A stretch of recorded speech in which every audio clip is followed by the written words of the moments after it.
Okay, let's talk about the biased BBC. They are very good at propaganda, although they used to be much more slick and professional, more subtle. Nowadays, it's kind of obvious and it's a little bit cringy. These are subtle stories that you need to find. And actually, special thanks to people like Guido for spotting this moment. This is an interview on BBC News. Don't just ignore the guy who's talking. There's a clip on the right hand side of the screen. The clip is there from inside Gaza, right? These are like very emotive images that a lot of people might not even think about, but it goes into your head. But I'm not also claiming that nothing bad is happening, but it's about the narrative and how they shift the narrative, especially against Jewish people and Israel. Watch this. I want to see if you're going to notice it, and I'm going to explain what the problem is with this clip. Him on the phone, I could hear bombs falling around him.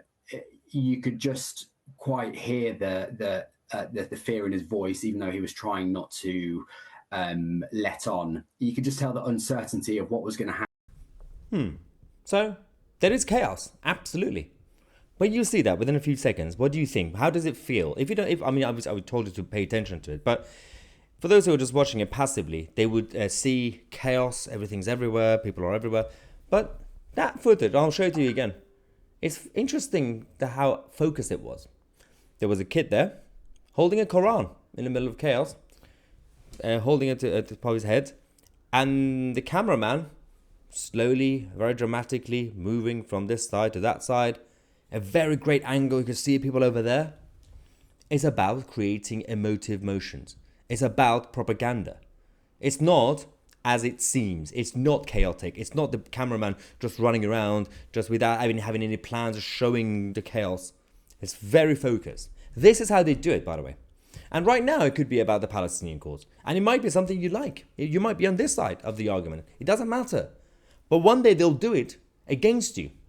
Right now, you might be happy with them. But one day, they did it in 2020 with lockdown. Do you remember the footage we got during the lockdown? Or just before the lockdown was called? You've seen every single scenario. But since the rise of new media, channels like mine, and many other independent outlets as well, when we are now able to spot these moments, we are able to expose them, people are slowly waking up. You've seen how many people have cancelled their TV license?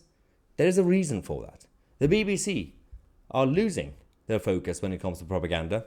They're not as professional as they used to be. Let's watch that clip one more time again, and then we're going to take a break and come back. I'm Maya Tousi, and we are the media.